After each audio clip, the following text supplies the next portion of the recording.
अवघी रूपे तुझी देवा वळभावे करू सेवा वळभावे वळभावे वळभावे वळभावे करू सेवा करू सेवा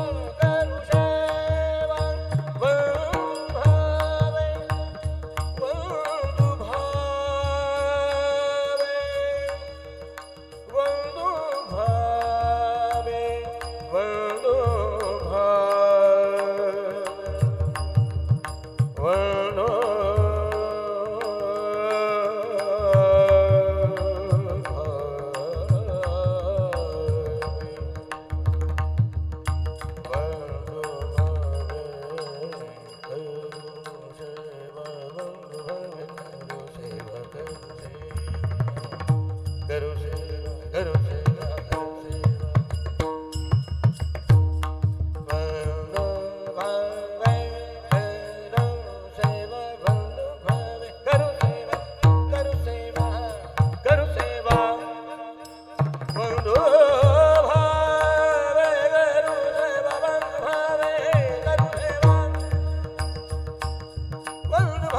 सेवा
वंदो भावी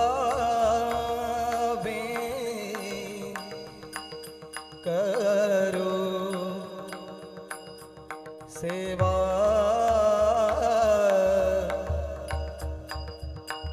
वंदो भावे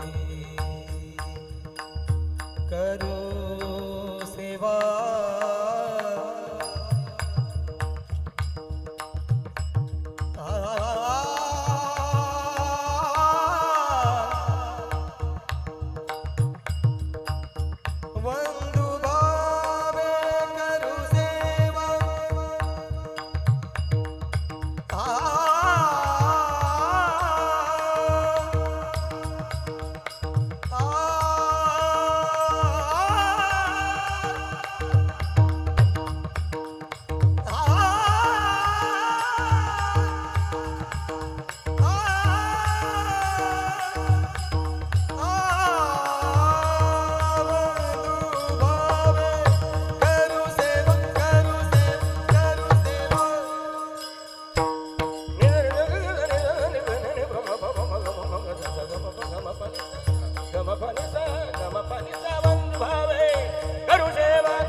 गमपनिसा भावे करू सेवा बंधु भावे करू सेवा बंधु भावे करू सेवा वघे रूपे अवघे रूपे देवा तुझी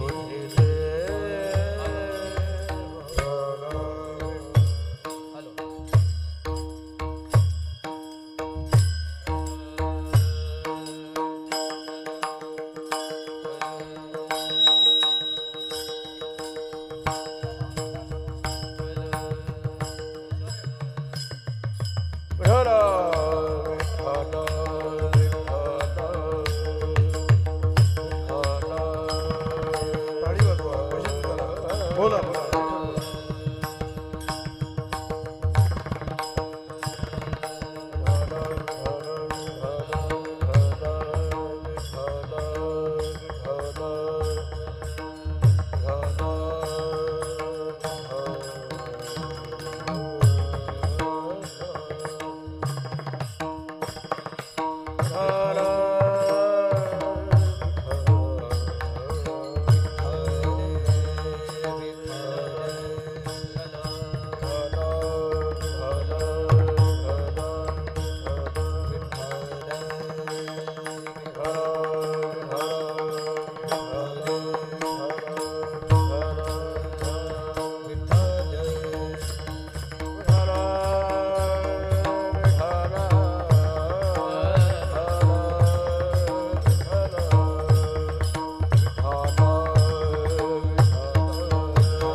आम्ही न देखो अवगुणा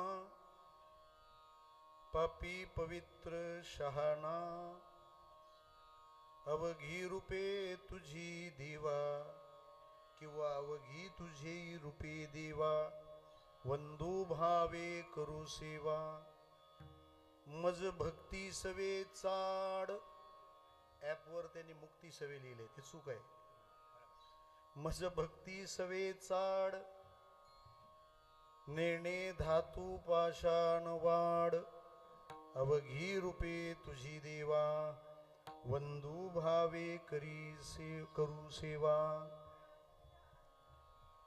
तुका म्हणे घोटी विष अमृत तुझसाठी अवघी रूपे तुझी देवा वंदू भावे करू सेवा पांडुरंगा करू प्रथमा नमन पांडुरंगा करो प्रथमा नमन पांडुरंगा करो प्रथमा नमन हा दुसरे चरण संभाचे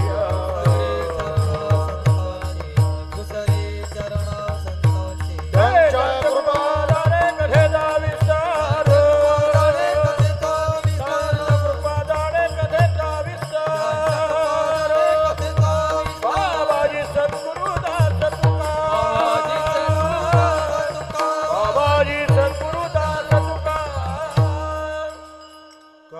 माझी वाणी मानेल संतासी रंजवू चित्तासी अपुलिया.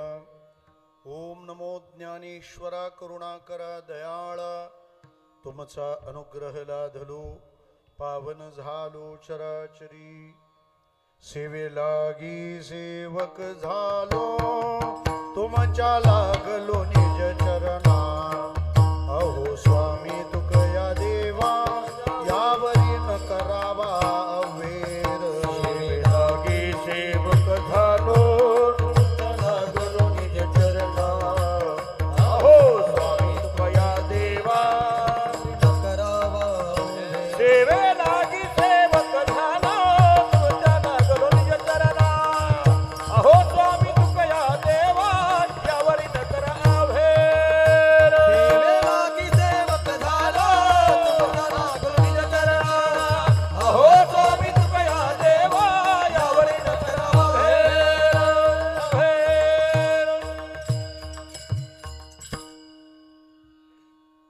भगवान स्वरूप. हे जे हमिंग आहे ना कमी झालं पाहिजे.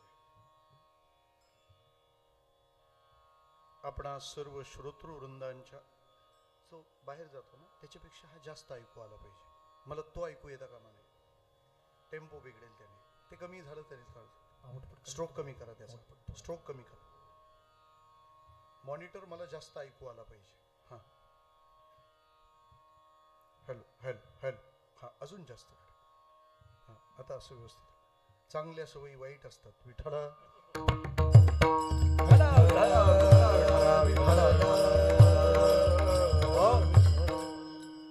भगवान स्वरूप आपणा सर्व श्रोतृ वृंदांच्या चरणी नतमस्तक होतो.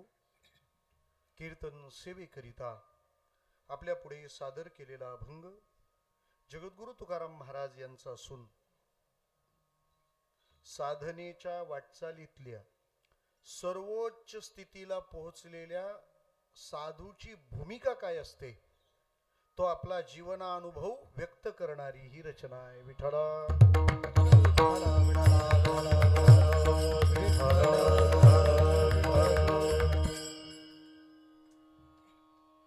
भगवान श्री दत्तात्रेयांच्या पावन चरण कमली सर्वप्रथम वंदन करतो. आपल्या ह्या मानकोळी ग्रामी संपन्न होणारा भगवान श्री दत्तात्रेयांचा 50वा जन्मोत्सव आहे. आपण सर्वजण अत्यंत भाग्यवान आहोत. त्याचं कारण भगवंताच्या या उत्सवाचे आपण नुसते साक्षीदार नाही आहोत तर आपण त्याचे प्रत्यक्ष अनुभवी आहोत. भगवंताच्या उत्सवाचा आनंद आपल्या सर्वांना घेता येतो आणि आपण तो आनंद घेत आहात. सर्वांना एकाच दालनामध्ये भक्तीचा आनंद देण्याची क्षमता असलेला हा वारकरी संप्रदायाचा भक्ती मंडप आहे. सगळेच आनंद घेतात मग खासदार साहेब का मागे राहतील. आपल्या भिवंडी लोकसभेचे खासदार बाळामामा या ठिकाणी कीर्तन सभेला उपस्थित आहेत. कीर्तन 2 तास चालणार आहे. ते किती वेळ देतील मला माहित नाही. त्यांचं स्वागत आहे. व्यस्तता असतात पण खरं तर सगळं टाकून थांबायची जागा हीच असते. विठ्ठला विठ्ठला ह्या मंडळींना खूप असं ऐकावंसं वाटतं, वेळ द्यावासा वाटतो पण मागचे व्याप काही थांबत नाहीत आणि ते कधी थांबणारी नसतात. जसं चालणाऱ्या वाटसरूला धर्मशाळा मोठा आधार असतो तसं जीवनामध्ये जितकी व्यस्तता असेल तितकी कीर्तनाची गरज जास्त असते. जितका उन्हाळा जास्त माणसं तितकी एसी शोधतात आणि थंडी वाढली का ब्लँकेट शोधतात. हे जसं आहे तसं जीवनामध्ये जितकी व्यस्तता, व्याप, ताण, तणाव, फ्रस्ट्रेशन ह्या जितक्या व्यापाच्या बाबी जास्त असतील तेवढी हरिनाम संकीर्तनाची गरज खूप जास्त असते.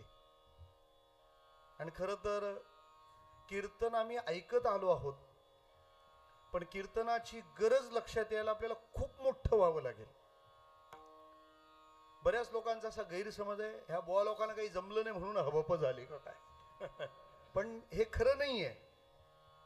कारण जे जे भजनाला लागलेत त्यांचे जर रेकॉर्ड चेक केले तर तो एक रेकॉर्ड होईल. भर्तृहरी नावाचा एक राजा होता. सगळ्यावर लात मारली आणि भजनाला लागला. त्याचे गुरु गोरक्षनाथ होते. त्यांनी गोरक्षनाथांना विचारलं, का हो, माझ्यासारखं सगळं सोडून कोणी भजनाला लागणार आतापर्यंत झाला का?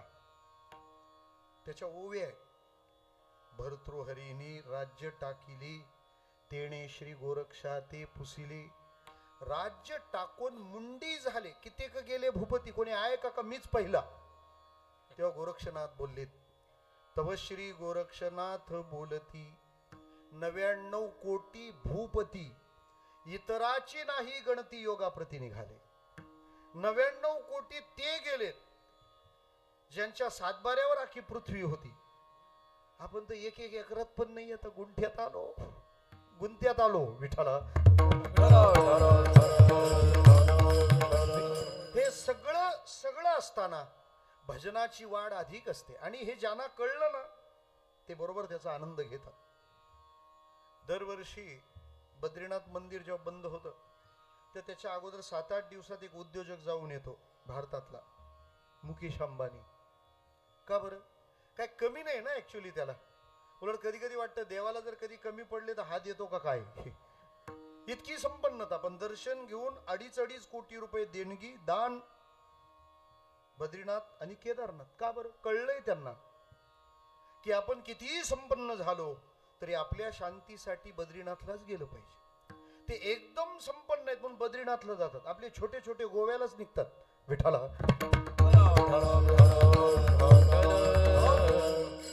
म्हणून मला असं वाटतं जगन्नाथ महाराजाला काय म्हणायचंय ते समजायला सगळे मर्सिडीज मध्येच यावे लागतील. त्याचं कारण आहे, सगळ्या भौतिक संपन्नतेनंतर भजनाची सुरुवात आहे. अजून एक गोष्ट पक्की बारीक लक्षात घ्या, तुम्ही गादी जेवढी भारी बनवली का लोक बसायला दचकतायत विठाला. हो, इतकी संपन्नता आली पाहिजे. कारण परमार्थ हा दुःखाला कंटाळलेल्या लोकांचा विषय नाहीये, परमार्थ हा सुखाला कंटाळलेल्या लोकांचा विषय. जे अजून देवाच्या दारात किराणा दुकानावर जावं तसं जातात, मला या पाहिजे मला त्या पाहिजे. अरे तू दुकानावर नाही आला, तू भक्तीच्या भजनाच्या मंडपात आलास. परमार्थाची सुरुवात केव्हा होणार आहे? देवा आता कोणतीच इच्छा उरली नाही, बस तुझी कृपा पाहिजे. समजायचं आपण आता पहिलीला गेलो. ही जर पहिली असेल तर अजून आपण शाळेतच नाही. हे खरं आहे का नाही विठाला? विठाला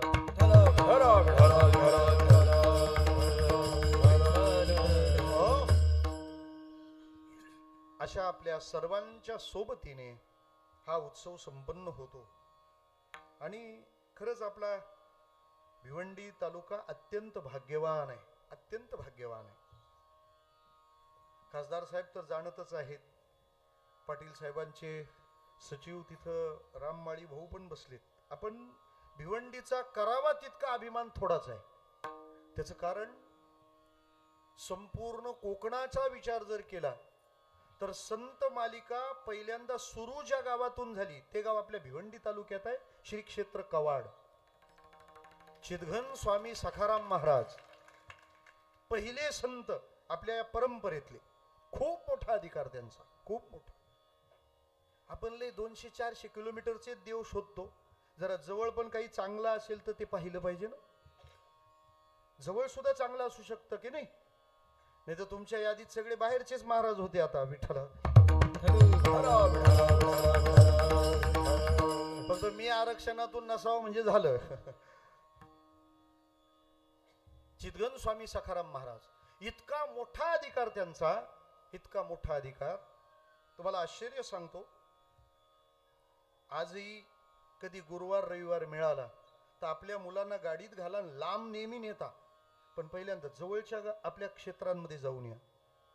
त्या कवाडच्या समाधीचं आणि त्याच्या मागे असलेलं जे भगवंताचं रूप आहे, कोण? आपले सगळे पालख्या तिथून निघतात, लक्ष्मी केशव. त्या मूर्तीचं आख्यान जर तुम्ही ऐकलं तर थर्र व्हाल. चिदघन स्वामी सखाराम महाराजांचे शिष्य माटे बुवा त्यांनी कीर्तन करून त्यातून प्राप्त होणाऱ्या मानधनातून ते मंदिर बांधलंय.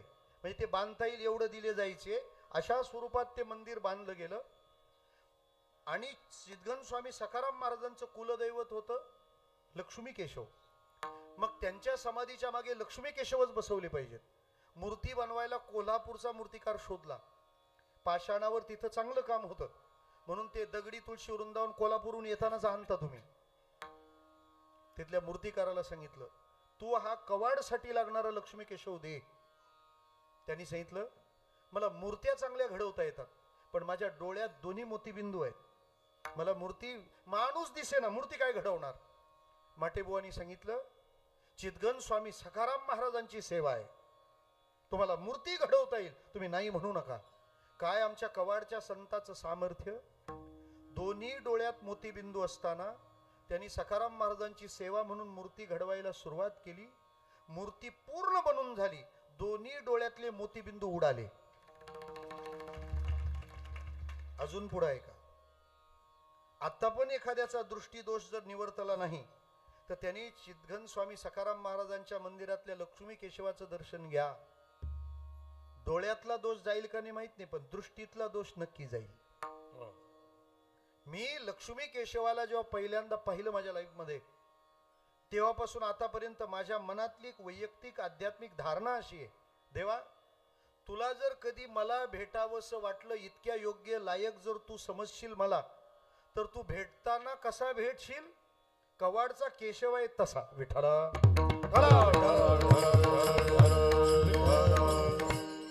आणि कोकणातल्या सगळ्या संतांची त्यांच्या ठिकाणी श्रद्धा होती. गणेशपुरीचे नित्यानंद स्वामी महाराज कवाडला प्रणाम करायचे. कल्याणचे राम मारुती महाराज जे मूळचे आपले भिवंडीचेच आहेत, भीमेश्वर मंदिरात त्यांचं पहिलं दर्शन झालं. त्यांनी तर शेवटी इच्छापत्र लिहिलं होतं. त्या काळी त्याला 125 वर्षे होत आलीत की माझ्या सगळ्या संपत्तीतले दरवर्षी 100 रुपये कवाडला गेले पाहिजे. सालीना म्हणायचे त्याला. तेव्हा 100च रुपये, थांबा जरा, 125 वर्षापूर्वीचे आहेत ते, तिथं पोहोचले पाहिजेत. आणि ती परंपरा अजून सुरू आहे. राम मारुती महाराजांचा उत्सव सुरू झाला का पहिल्या दिवशी ती दक्षिणा कवाडला आणली जाते. संत माऊली शांताराम भाऊ महाराज भिवंडीच्या मंडईत ज्यांची समाधी आहे, भारतातले सर्वोच्च संत डोंगरे महाराज, त्यांनी घरी येऊन भाऊरायांची पूजा केली होती. साईबाबांनी त्यांना कोंडवून ठेवलं होतं. ते म्हणाले, इसको जाने नहीं देना. आणि मग उदी लावून सांगितलं, अल्लाह तेरा भला करेगा. ही काय साधी माणसं आहेत? त्याहून महत्वाचं आहे, ही सगळी आमची भिवंडीची माणसं आहेत. विठ्ठला.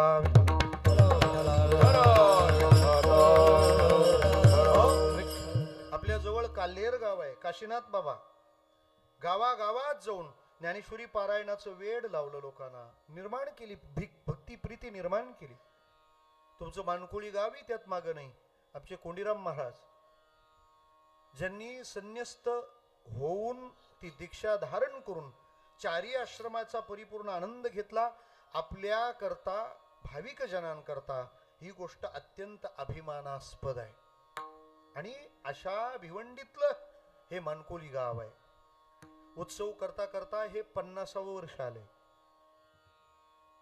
सुवर्ण महोत्सवाला येता येता मला असं वाटतं ज्यांनी सप्ताह सुरू केला त्यातलं पंडित बुवा आता कोणीच नसेल.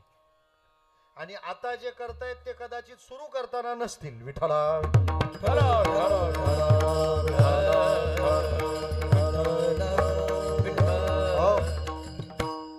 खासदार साहेबांना आपण निरोप देऊयात. आणि एक आले दुसरे गेले, आपला दरबार चालू राहणार आहे. आमचे ओवळी मठाचे बालयोगी मच्छिंद्रनाथ महाराज यांचं गोड आगमन झालं. आपण टाळ्यांनी त्यांचं स्वागत करूयात. विठ्ठला.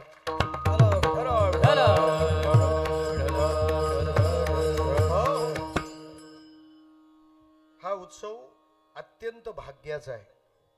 त्याच्यापेक्षा मी असं म्हणेन, पहिला हा महिना भाग्याचा आहे, दुसरा हा आठवडा भाग्याचा आहे, आणि तिसरे हे प्रत्येक दिवस भाग्याचे आहेत. असा सप्ताह तुम्हाला मिळाला म्हणजे मानकोली किती भाग्याची. कशी सांगतो तुम्हाला.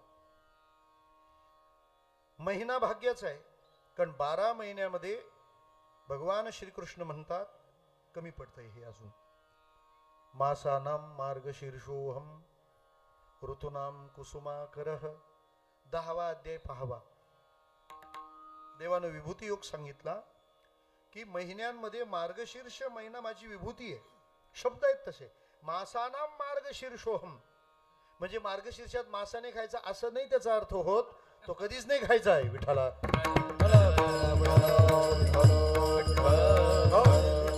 म्हणजे महिना मार्गशीर्ष आहे. आठवडा देव दिवाळी साजरी होतीये पहिल्या दिवसापासून.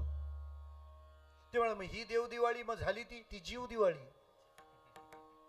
तेलाचे दिवे पेटतात ती दिवाळी जीवाची आणि ज्ञानाचे दिवे पेटतात ती दिवाळी देवाची. नाचो कीर्तनाचे रंगी ज्ञान दीप लावू जगी. ज्ञान दीप लावू जगी. ज्ञान दीप लावू जगी. नाचो कीर्तनाचे रंगी ज्ञानदीप लावू जगी. ज्ञानदीप लावू जगी. ज्ञानदीप लावू जगी. हे नाचू कीर्तनाचे रंगी. ज्ञानदीप लावू जगी. ज्ञानदीप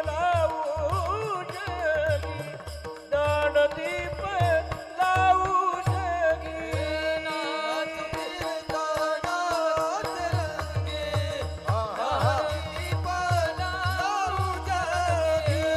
ज्ञानदीप लावू जगी. ज्ञानदीप लावू जगी.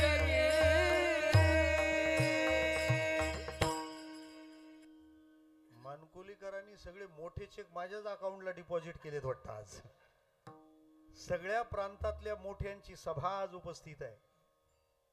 आपण दत्त जन्माचा उत्सव करतात. मार्गशीर्ष महिना आहे. देव दिवाळी आहे आणि उत्सव तर किती. काल गीता जयंती होती. ज्ञानेश्वरी जयंती नाही. कालची ती गीता जयंती आहे. गीता जन्माला आली तो दिवस. काल गीतेचा वाढदिवस होता.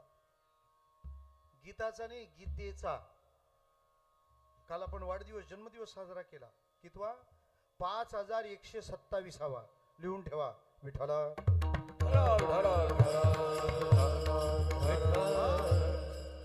सगळं करत करत पुढे जावं लागतं. मला अशा जागी उभा केलाय तुम्ही. माझ्या माग गीता जयंती पुढे दत्त जयंती. याच्यापेक्षा चांगलं संपुट तरी कुठून मिळणार आहे. त्यामुळे दोघांकडे पाहत मला कीर्तन करावं लागेल. त्याचं कारण असतं.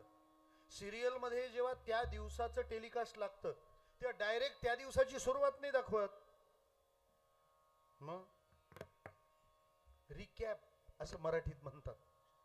काल काय पाहिलं ते थोडंसं दाखवतात आणि जाता जाता उद्या काय ते थोडंसं दाखवतात. आजचं कीर्तन तसं आहे विठाला. त्यामुळे आज अर्धी गीता जयंती सांगायची, अर्धी दत्त जयंती सांगायची. आजचं काहीच सांगायचं नाही कारण अर्ध अर्ध की अख्खच होतं ना. काही म्हणतात आधे उधर जाओ आधे इधर जाओ बाकी मेरे पीछे राहिला कोण विठाला. मग गीतेचा निरोप आणि दत्ताचा निरोप ज्या कीर्तनात एकत्र होतो ते कीर्तन आजचं आहे. मग आता गीतेचा निरोप काय आणि दत्त महाराजांचा निरोप काय. गीतेचा निरोप काय हो. ईश्वर सर्वभूतानां हृद्यशेर्जुन तिष्ठति भ्रामयन् सर्वभूतानि यंत्रारूढानि मायया सर्वस्य चाहं हृदि सन्निविष्टो मतस्मृतिर्ज्ञानमपोहनं च. सगळ्यांमध्ये परमात्मा आहे हा निरोप कुणाचा आहे. गीतेचा आहे. आणि सगळ्यांमधलं चांगलं पहा हा निरोप दत्तात्रेयांचा आहे विठाला.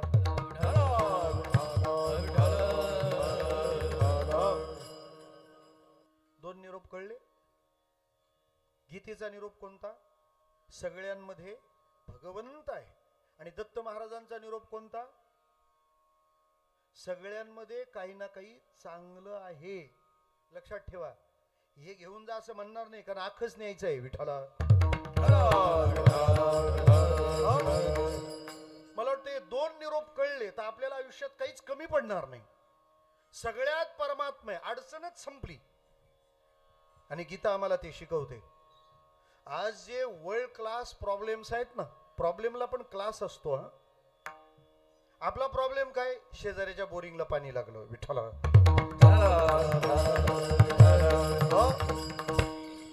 मला एकाने विचारलं, हे ऑस्कर वगैरे हॉलिवूडलाच का मिळतात, बॉलिवूडला का मिळत नाही? म्हटलं बॉलिवूडला ते काय मूर्ख आहेत काय आपल्याला ऑस्कर द्यायला? कारण या दोन्ही चित्रपट प्रणालीतल्या सब्जेक्ट मधला डिफरन्स, यांचे विषय काय असतात. पृथ्वीवर अचानक एक मोठं संकट आलंय आणि त्याच्यावर मात करून पृथ्वीचं रक्षण करण्यासाठी एक तरुण काम करतो आणि एक तरुणी त्याला मदत करते. हा सब्जेक्ट कोणाचा आहे? हॉलिवूड. आता इथिओपियाच्या राखेवर पण पिक्चर निघेल विठ्ठला.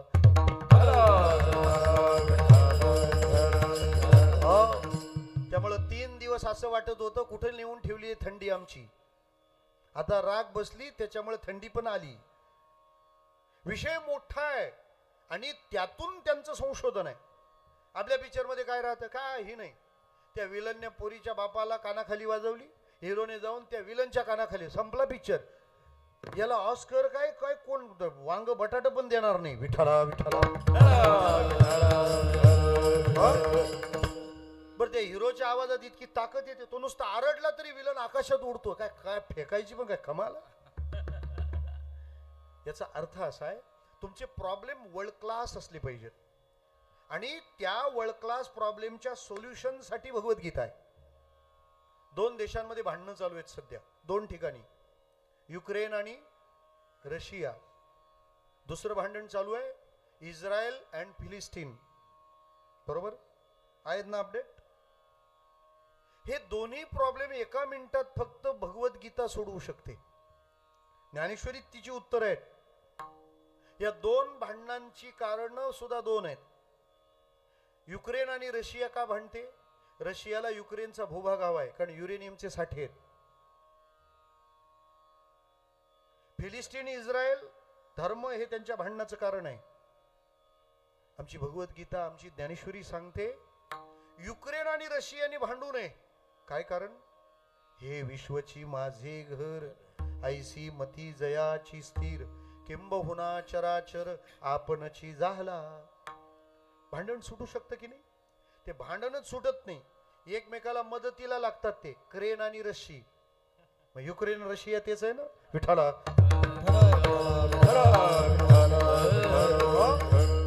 फिलिस्टाईन आणि इस्रायल भांडतायत, गाझा बेल्ट. काय काय चाललंय काय? महाराज म्हणतात सोप्या प्रश्नाचं उत्तर आहे ते. विष्णुमय जग वैष्णवांचा धर्म, विष्णुमय जग वैष्णवांचा धर्म, विष्णुमय जग वैष्णवांचा धर्म. विष्णुमय जग वैष्णवांचा भेदा भेद भ्रम अमंगळ, भेद भ्रम मंगळ, भेदा भेद भ्रम अमंगळ. म्हणजे आपण इतक्या उंचीचं तत्वज्ञान घेऊन बसलोय, समाजाचे सगळे संभ्रम गीतेने दूर केलेत. जसं अर्जुनाच्या हातातलं धनुष्य गळालं ना, तसं आजही आपण कर्तव्य कर्म करणारी माणसं मोहग्रस्त आहोत.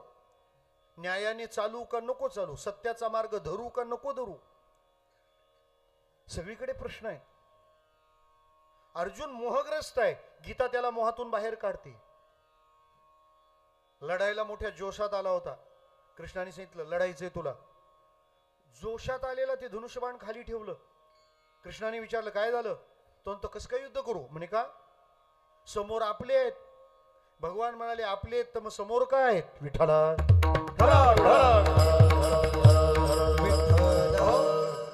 त्याला पुन्हा प्रयुक्त केलं आणि पांडवांना विजयी करून दिलं.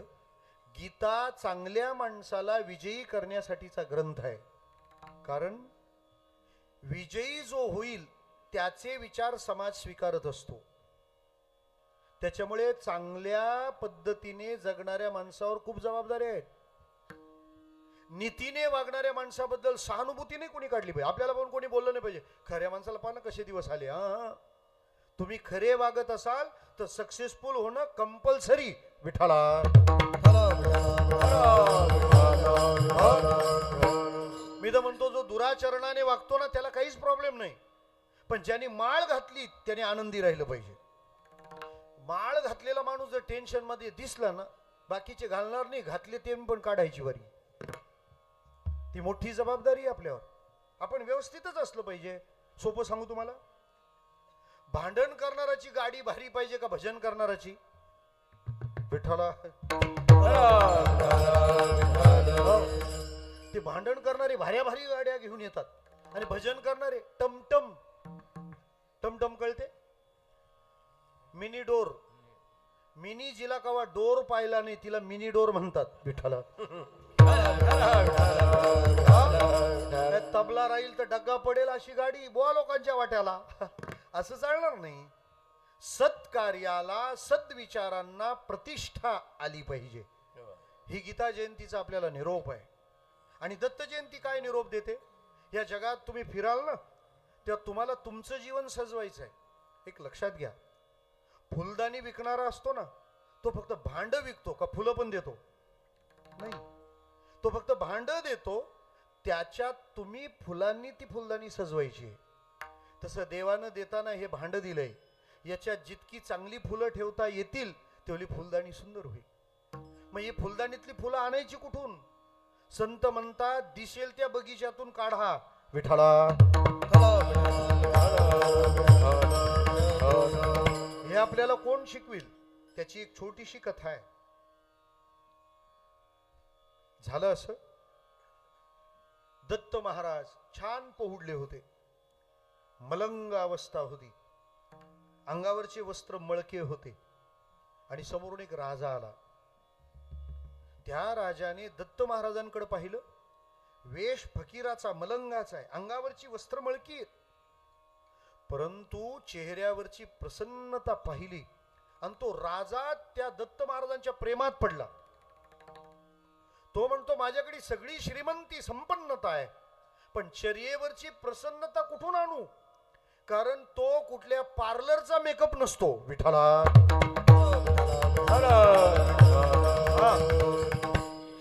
पूर्वी त्या सुविधा नव्हत्या, पण माणसं हसरी असायची.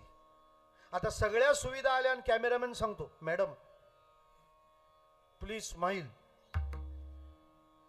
हे त्यांनी आपल्याला सांगावं. काय दिवस आले आपल्यावर? प्रसन्नता हा सगळ्यात सुंदर मेकअप आहे आणि तो आपल्या चेहऱ्यावर कायम असला पाहिजे. आपण विठोबाचे आहोत ना, मग विठोबा हसराय तर आपण पण हसरे पाहिजेत. शरदचंद्र बिंबा ननम चारुहासम लसत कुंडलात्क्रांत गंडस्थलांगम.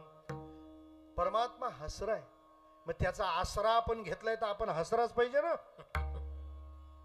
अभंग आपण म्हणतो ते सगळे हसण्याचे अभंग आहेत. विठोबाचे राजा मा नित्य दिवाळी. अभंग दिवाळीचा म्हणतो, म्हणणाराच्या वर शिमगा बसलाय नाही चालणार. त्यांच्या चेहऱ्यावरची प्रसन्नता पाहिली आणि त्यांनी हात जोडले आणि सांगितलं महाराज मी राजा असलो, सम्राट असलो तरी तुमच्या चेहऱ्यावर जो आनंद आहे तो तुम्हाला कुठून मिळाला एवढा सांगा. आणि साधूने असे धक्के दिले पाहिजेत समाजाला. मला एक जण म्हणाला बाबा महाराजांनी लाखो लोक माळकरी केले.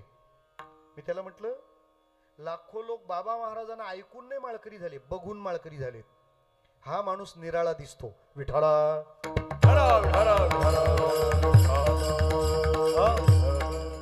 ते इस्कॉनचे होते ना प्रभुपाद, श्रील प्रभुपाद, ते अमेरिकेला गेले होते बंगालमधून. विवेकानंद पण बंगालमधून. ही चांगली जादू आहे बंगाली लोकांची. ते गेले अमेरिकेत, न्यूजर्सी एरियात राहिले. आश्चर्य सांगतो, पैसे इतके कमी होते का चांगल्या स्टँडर्ड डिव्हिजन क्लास मध्ये सुद्धा राहता आलं नाही. ते जिथं राहिले ना तिथे सगळे व्यसनी लोक होते. कोण ड्रग्ज घेणारे, कोण चरस घेणारे, असे सगळे अंमली पदार्थ. त्यातल्या एका ड्रग्ज घेणारांनी श्रील प्रभुपादांना विचारलं. काय विचारलं? तुम्ही कोणता ब्रँड वापरता? संसारी लोकांचे प्रश्न असेच असतात. मला एकाने विचारलं महाराज एक श्रावण महिना निघणे तुमचा कसा होत असेल ना. विठ्ठला,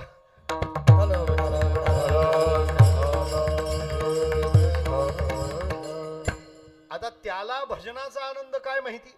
बाळा याचा अँगल चेंज कर, याचा फ्लो तिकडे जातोय. लगी उसे लगी बिजा क्या जाने. त्या व्यसनी माणसाने विचारलं, तुम्ही कोणता ब्रँड वापरता? श्रील प्रभुपाद खूप शांत होते, साधू तसाच असतो.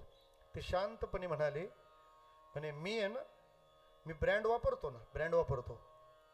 म्हणे कोणता ब्रँड वापरता? त्याने आपल्या हातातली जपमाळ दाखवली, हा माझा ब्रँड. हरे कृष्ण कृष्ण कृष्ण हरे हरे, हरे राम राम राम हरे हरे. यांनी त्यांना काय विचारलं माहिती का? आम्हाला पण नशा चढेल का? ते म्हणतात कोणाला पण चढते, काही प्रॉब्लेम नाही. त्यांनी त्यांना माळ जपायला दिली. तुम्हाला आश्चर्य सांगतो, इस्कॉन संप्रदाय जो जगभर पसरवला त्याच्यात पहिले हे गंजाडे होते. विठाला श्रील प्रभुपादांचा अनुग्रह घ्यायला ते आले. काय त्यांचं प्रवचन ऐकलं होतं का? नाही. त्यांच्या चेहऱ्यावरच्या प्रसन्नतेने त्यांना ओढून घेतलं. हा माणूस वेगळा दिसतो आणि असतोच. एकाएकी तुका लोकी निराळा, तुका लोके निराळा, तुका लोके निराळा. एकाएकी तुका लोके निराळा. एकाएकी तुका लोकी निराळा, तुका लोकी निराळा, तुका लोकी निराळा. एकाएकी तुका लोके निराळा, तुका लोके निराळा, तुका लोके निराळा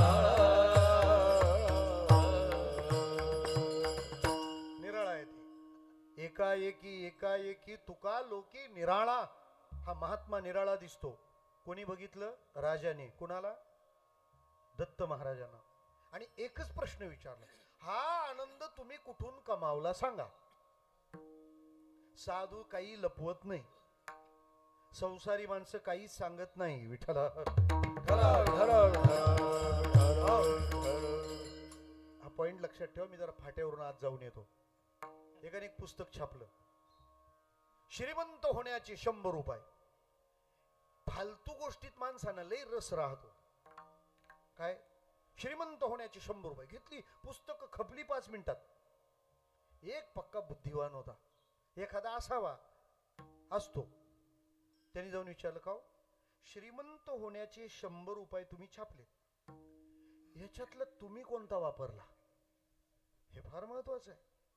कारण जे तुम्ही वापरत नाही ते तुम्ही सांगायचं नाही लोकांना. आश्चर्य आहे. कोणताच खेळाडू जुगार खेळत नाही, पण जंगली रमीची ऍडव्हर्टाईज करतो. भारताच्या तरुणांची फसवणूक आहे. विठ्ठला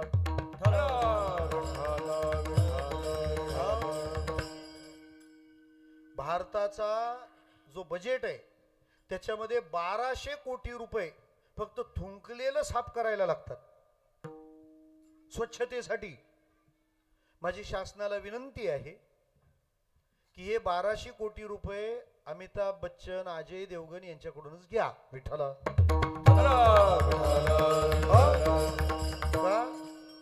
कारण त्यांचीच जुबा केसरी बोले. गुटखा खायला ते सांगतात ना. मला म्हणायचं तात्पर्याने काय, त्यांनी सांगितलं याच्यातला तुम्ही उपाय कोणता वापरला? बरं, तो पुस्तक छापणारा फार लबाड निघाला. तो मी याच्यातला कोणताच नाही वापरला. ते म्हणले मग तुम्ही वापरला नाही, लोकांना सांगता हे कसं काय? ते म्हणतात लोकांना 100 उपाय सांगणे, हा पुस्तक विकणे, हा माझा श्रीमंत होण्याचा उपाय आहे. विठ्ठल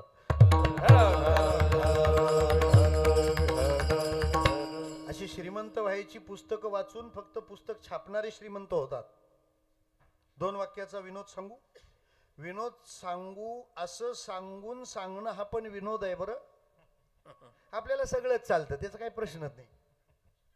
आपल्याला बोलून नाही विनोद कळला तर उड्या मारून सांगावा लागतो. विठ्ठला म्हणजे पहिली ओळ अशी आहे, मी माझ्या बिल्डिंगच्या मालकाला शेअर मार्केट बद्दल सांगितलं. पहिली ओळ. आणि दुसरी ओळ, आता तो पण भाड्याने राहतो. विठ्ठल विठाला विठाला विठाला विठाला विठाला विठाला. थोडी विनंती आहे तिथून पुढे सरका. तुमच्या पुढ्यात रिकामी जागा ठेवू नका, नाही तर ते आता माग भानगड व्हायची एखादी. सुरू झालं होतं पण थोडक्यात मॅटर आम्ही थांबवलाय. सरका प्लीज, सरका थोडं पुढं सरका. आहे तिथून थोडं सरका. आता माणसं जेवढी आली त्याला करता काय, सरका थोडं पुढं सरका, सरका थोडं पुढं. तुमच्यामुळे सप्ताह कमिटीवर कॉन्फिडन्स आला. गाववाल्या बुवाला पण ऐकायला लोक येतात. विठाला विठाला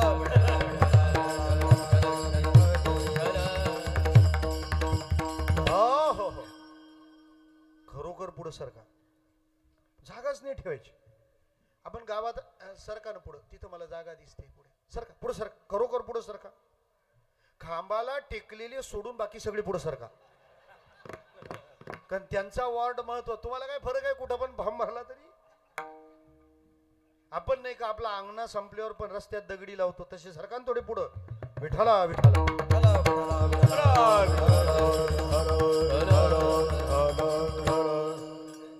फाट्यावर यायचे परत. उपाय काय सांगा. त्यावेळेला दत्त महाराजांनी सांगितलं की एकच उपाय, मला जो दिसेल त्याच्यातलं चांगलं मी उचललं. आता ओवी आहे का, जो जो जयाचा घेतला गुण, तो तो म्या गुरु केला जाण. गुरुशी आले अपारपण, जग संपूर्ण गुरु दिसे. श्रोते हो, नाथ महाराज सांगतात दत्त महाराजांचं सूत्र की मला जो भेटेल त्याच्यातलं सगळं चांगलं मी उचललं. दत्ताचे गुरु किती? सापचूक. दत्ताचे गुरु 24 नाहीत. दत्ताचे गुरु सगळं जग आहे, फक्त त्याच्यातले आपल्याला समजावे म्हणून 24 नावं सांगितली. कारण जग संपूर्ण गुरु दिसे म्हटलंय. मग कोण आहे 24? ऐका.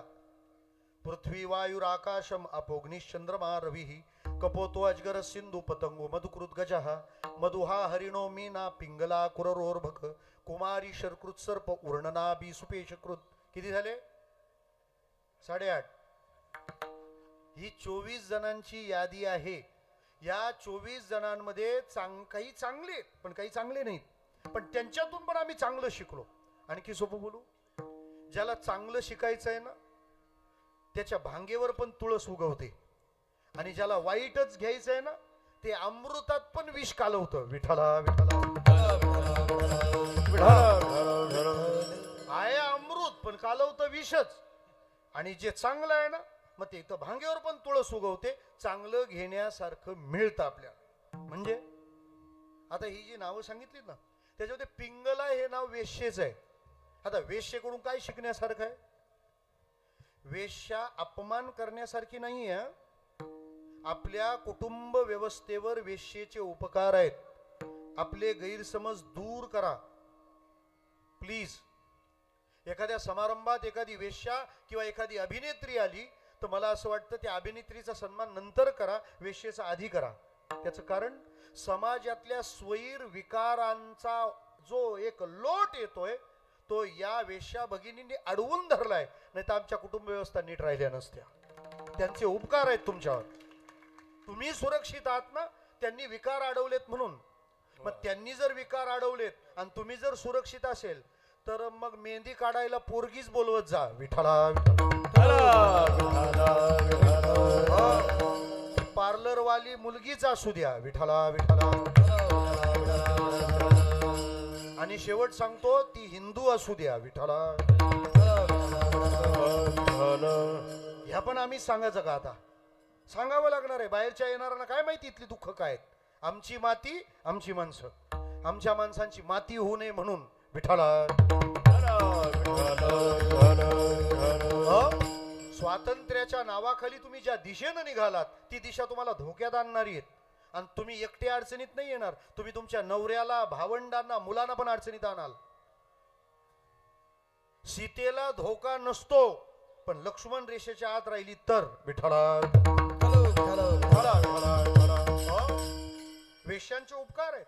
मोरारी बापूंनी अयोध्येला राम की कथा केली होती, मानस गणिका, आणि त्याची निमंत्रण घेऊन ते मुंबईत आले होते.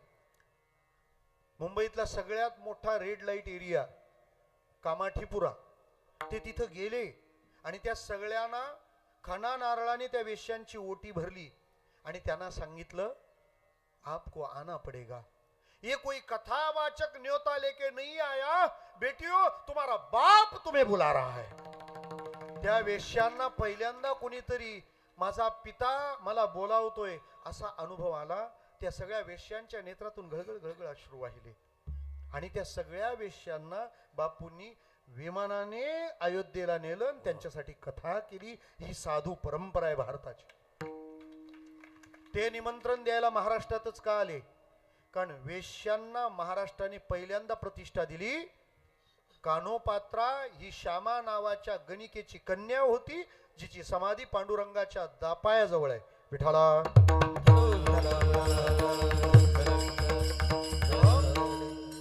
अजून सोपं सांगू, बलात्कार थांबलेत ते वेश्यांमुळे थांबलेत आणि होत आहेत ते व्हिडिओ काढणाऱ्यांमुळं.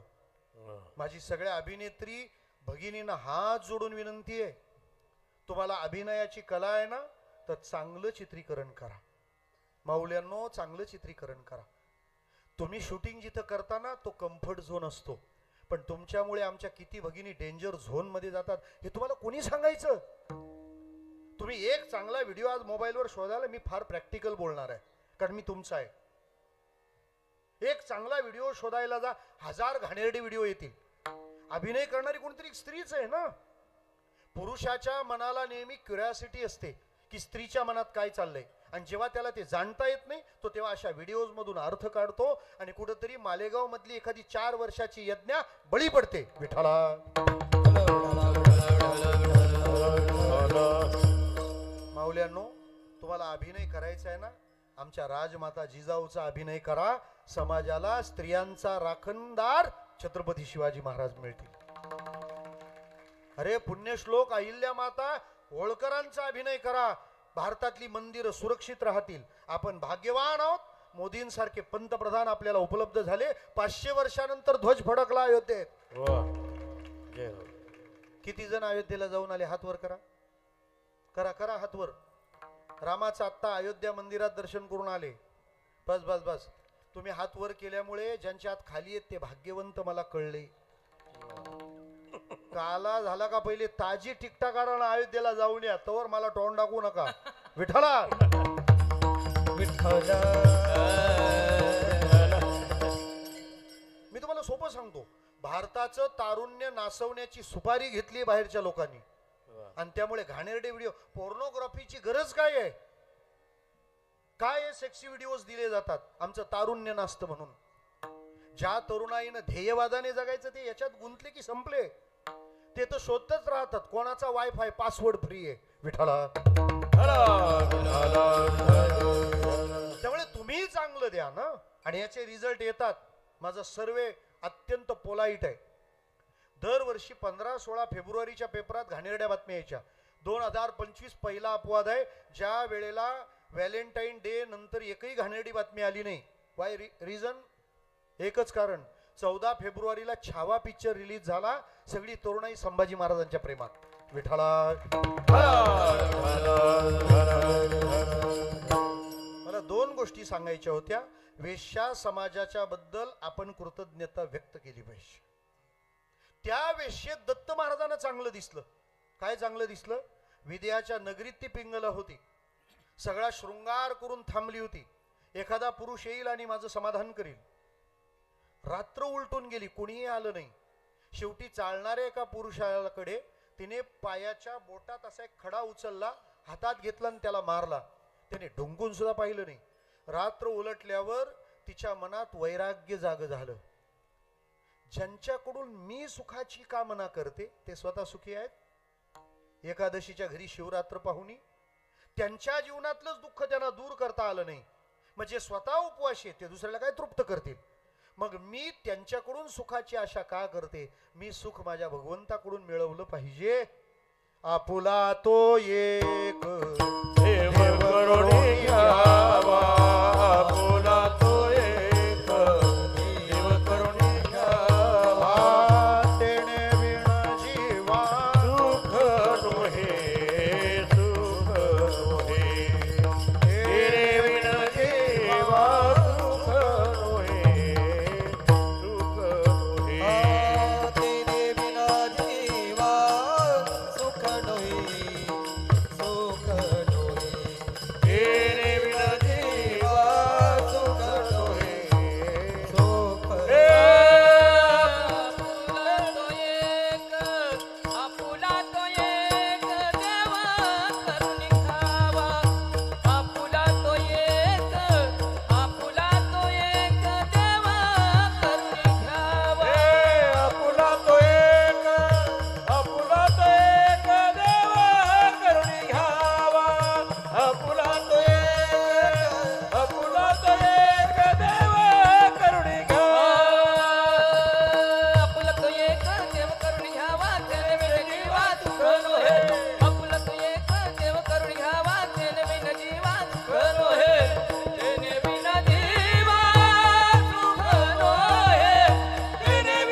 केल्याशिवाय मी सुखी होऊ शकत नाही.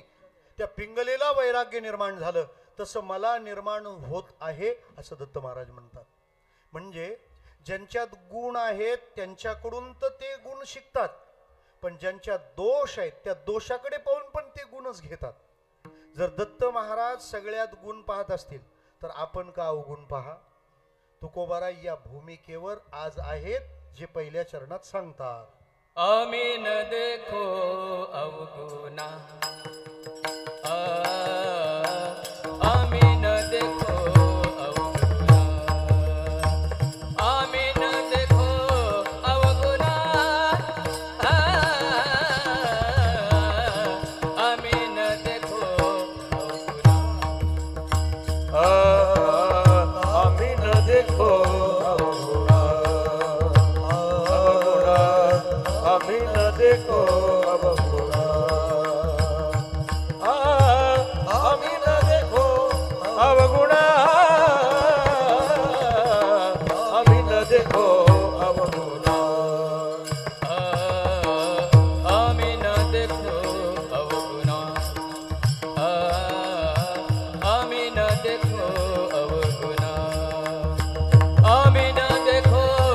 अवगुणा, आम्ही न देखो अवगुणा, आम्ही न देखो अवगुणा, आम्ही न देखो अवगुणा, अवगुणा, अवगुणा, आम्ही न देखो अवगुणा.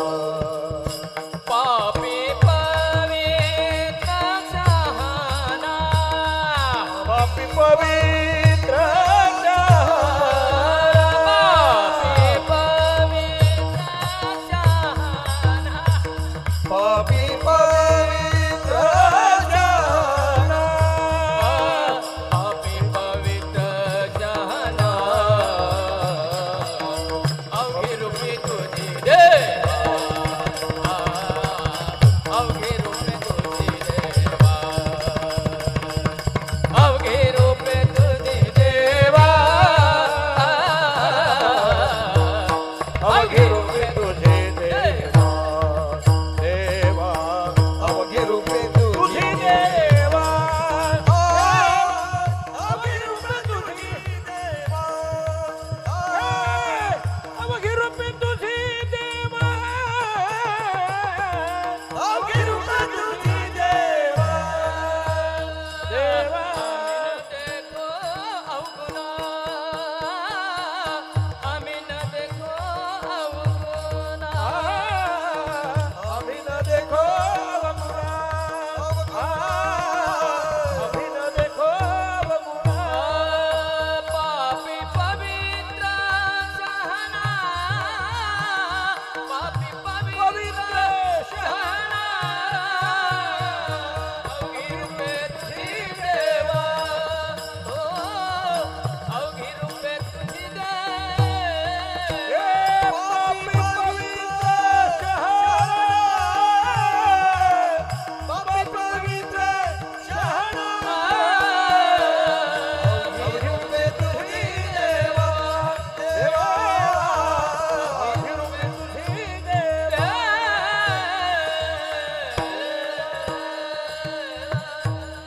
आम्ही कशात अवगुणच पाहत नाही. आता आम्ही न देखो अवगुणा सगळं चांगलंच आहे. एक लक्षात घ्या, एक नदी होती आणि ती नदी कोरडी होती, कोरडी. आणि काही पोरांना गुरुजी घेऊन गेले नदीवर. पोरांना वाटलं काही नदीचा अभ्यास असेल, नेलं त्यांना नदीवर.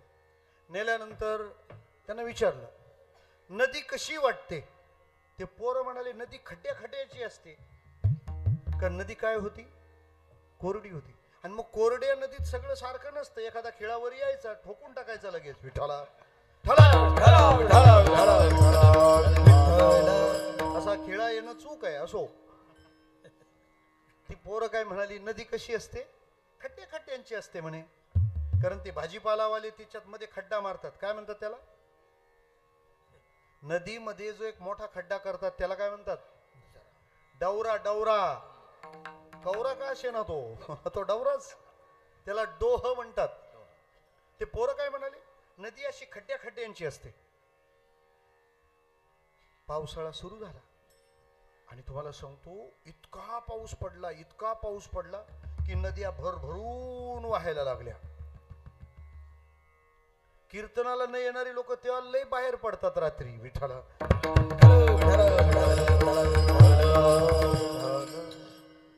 तुम्ही काय असले काय म्हणतात त्याला,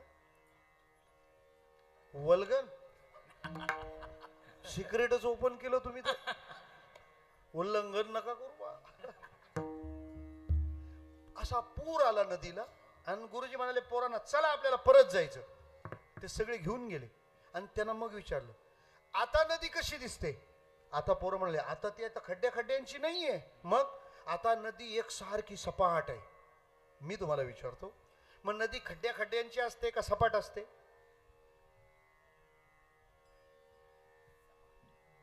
तुम्ही फॉर्मच भरायला तयार नाही म्हणजे काय विचार काय. प्रश्न सोपा विचारलाय मी. नदी खड्ड्या खड्ड्यांची आहे का सपाट आहे. खड्ड्या खड्ड्यांची, आणि मग ती सपाट दिसली त्याचं काय करायचं.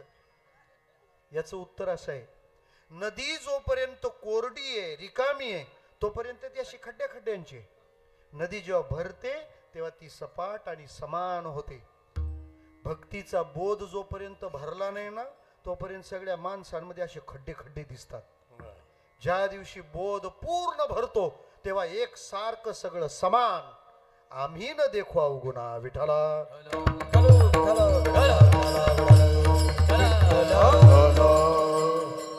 पण ही भूमिका काही काळानंतर तुकोबाराय म्हणतात मला प्राप्त झाली. आता आम्ही अशा दृष्टिकोनात आहे की कोणाचा अवगुण मला दिसतच नाही. हे आता कारण अवगुणांना सगळ्यात जास्त झोडपणारे तुकाराम महाराज आहेत. तुकाराम महाराजांचे एवढं कोणी झोडपलंच नाही आपल्याला. संत म्हणजे झोडपणाराच. त्याच्यामुळे गोड बोलणारे कसे आहेत त्याच्यावर डाऊट सगळं ठेवायचाच विठाला.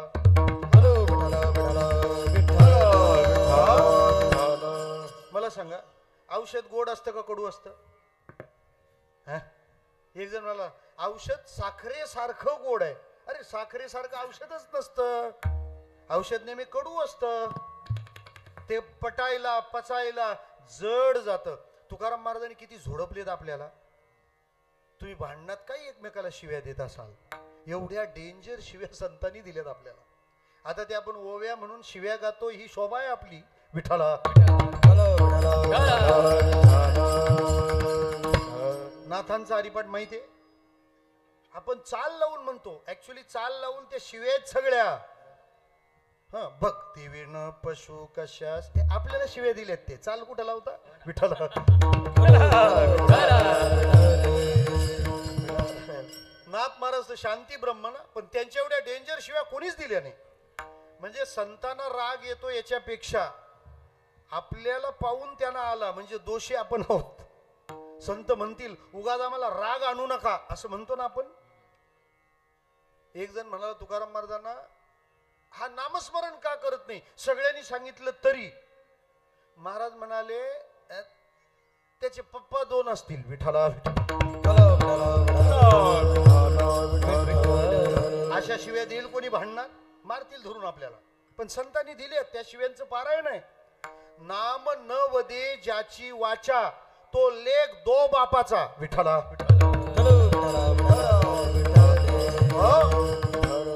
याचा अर्थ तुकाराम महाराज हा पापी आहे हा पवित्र आहे शहाणा असं म्हणत होते. ते म्हणत होते एवढंच नाही आपण पण तसं पाहिलं पाहिजे असं त्यांचं म्हणणं आहे.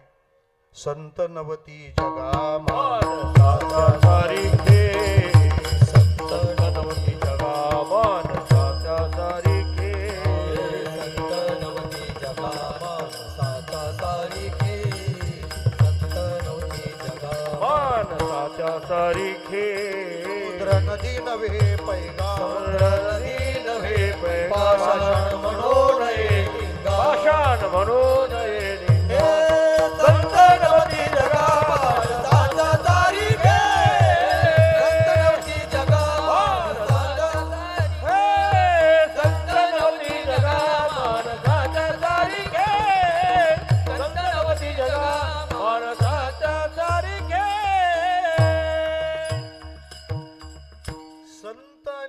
माणसं सारखी नसतात, त्यांच्यात फरक असतो.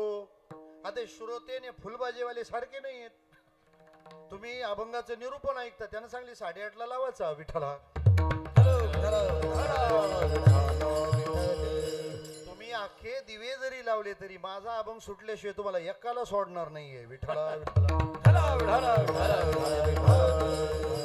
फुलबाजी लावा नाही तर खुर्च्या आणा, काही पण करा. महाराज म्हणतात आम्ही न देखो गुणा. आधी मी बोललो ना सगळ्यांनाच बोललो, शिव्या दिल्या, सगळं केलं, पण बस आता अशा भूमिकेवर मी आलो, आता नाही बोलायचं कुणाला. आम्ही न देखो अवगुणा. काल माझ्या एक प्रसंग वाचनात गेला. रामकृष्ण परमहंसांचे अनेक शिष्य होते. त्याच्या जगाला कोण माहीत झाले?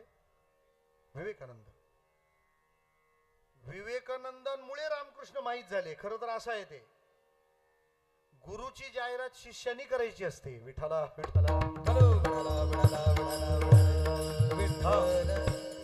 जाहिरात करायची असते म्हणजे आपल्यामुळं ओळखलं पाहिजे, नाही तर सांगा यांचा पण ठेवा विठ्ठला. मला असं वाटतं कीर्तनाची तारीखी मोकळ्या मनाने आली पाहिजे, मग तिच्यात मजा असते. विठ्ठला. विवेकानंदांनी असं कार्य केलं की त्यामुळे रामकृष्णांचा शोध झाला. ब्रह्मचैतन्य गोंदवलेकर महाराज सांगायचे, आपल्या गुरुचं नाव सांगू नये, आपल्या वागण्यावरून लोकांनी ओळखला पाहिजे हा ह्याचाच चला असेल. पण वास्तव काय माहितीये? रामकृष्ण परमहंसांचे सगळे शिष्य अगोदरच समाधी बोधावर गेले होते. सगळ्यात उशिरा आनंद विवेकानंदांना दिला. ते काय म्हणायचे माहितीये? नरेन, तुझ्या समाधीची चावी मी माझ्या ताब्यात ठेवली आहे, तुला मरणाच्या 3 दिवस आधीच मिळेल. विवेकानंद म्हणाले, माझ्यावर अन्याय का? त्यावेळेला रामकृष्ण परमहंस म्हणाले होते, नरेन, तुला जर समाधीचा आनंद जर मिळाला ना तर तू ये फेटानं उपारणं घेऊन हिंडणार नाहीस. विठ्ठला. समुद्र मिळाल्यावर नदी पुढे जाते का? मोहो दधी का गांग रिगाले जैसे. पुढे जाणं नाही तिला.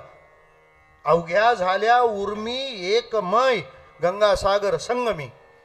तुला मी आनंद पूर्ण का देत नाही? कारण तुझ्याकडून हे सगळं कार्य मला करून घ्यायचंय. तू असा रमला नाही पाहिजेस, तू फिरला पाहिजे. चरई वेती चरई वेती चरई वेती. तुझा आनंद रिझर्व आहे, पण मरणाच्या फक्त 3 दिवस अगोदर. तसं संतांना विश्व कल्याणाकरता हा भेद ठेवावा लागतो.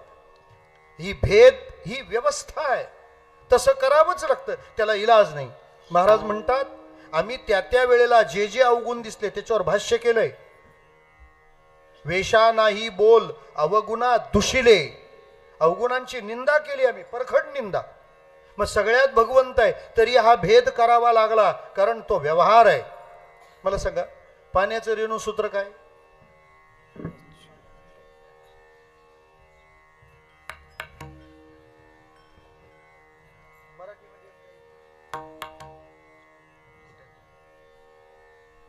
पाण्याचं रेणुसूत्र H2O.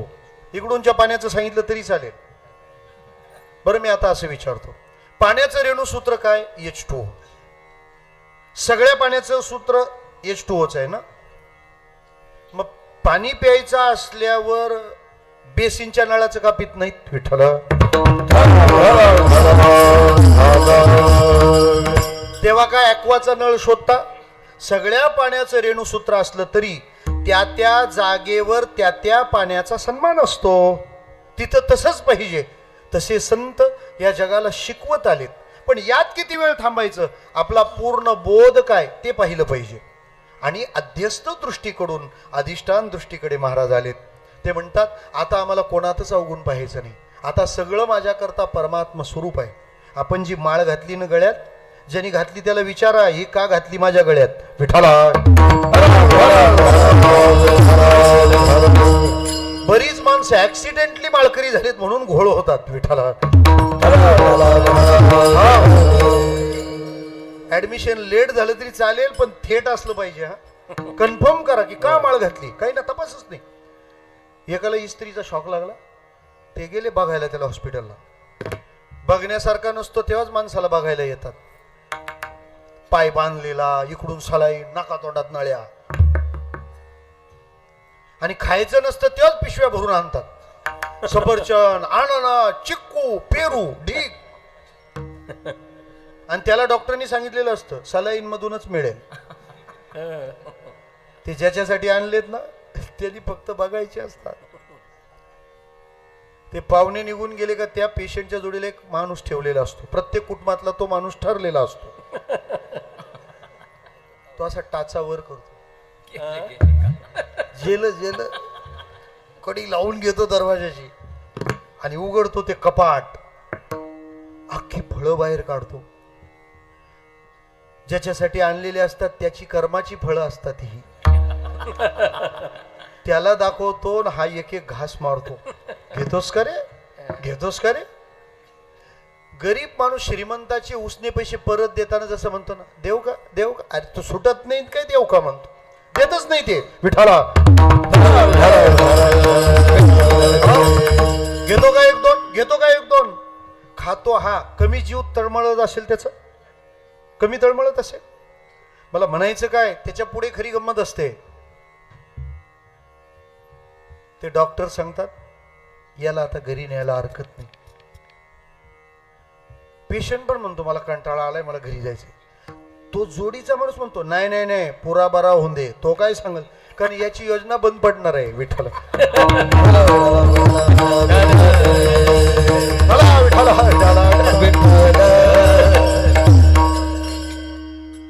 याचे गाल वर आले 8 दिवसात. इतक्या फॅसिलिटीचा हा अनुभव घेतो, हा उपभोग घेतो. श्रोते हो, मला म्हणायचं काय आहे की आपल्या अंतिम ध्येयाकडे आपण पहा. काय हस्तगत करायचं आहे आणि जिथं जायचं आहे त्या उंचावरून आपल्याला समानाभूतीपर्यंत पोहोचता आलं पाहिजे.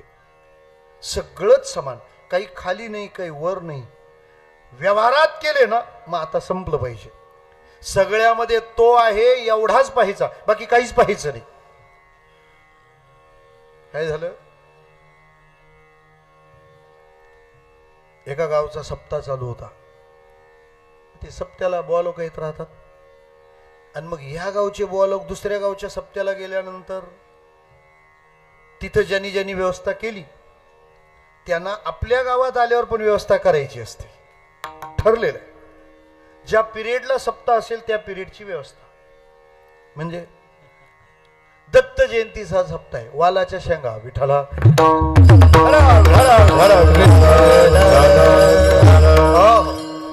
शिवरात्र आहे, खजूर ठरले आहे. उन्हाळ्याच्या दिवसात कलिंगड, बरोबर आहे की नाही, त्याची व्यवस्था असतात. माझ्या विठोबाचा कैसा प्रेम. कीर्तनाचं काही हो पण ती सोय नीट पाहिजे. विठाला महाराज त्या बुवाने सगळ्या बुवा लोकांना सांगितलं आपल्या घरी चला चहा घेऊ. कीर्तन करायला पण नेलं. त्याने नेलं, त्यांना हॉलमध्ये बसवलं. हा गेला आतमध्ये आणि बायकोला सांगितलं अगं महाराज आले, चहा ठेव. हा हळूच सांगतो महाराज आले चहा ठेव, आणि तिने तिच्या तानपुऱ्याच्या स्वरात सांगितलं अजून धरून आणायचे ना 2-4. आता हा एवढा भला मोठा डीजेचा आवाज. ते जे बाहेर महाराज लोक बसले होते ना त्यांनी फेट्याची घडी करायलाच घेतली. आपल्याला निघायचं आता, दिंडीचं प्रस्थान कन्फर्म. तो सांगतो असती असती, कशाला असती, ते बाहेर गेलो जोरात. विठाला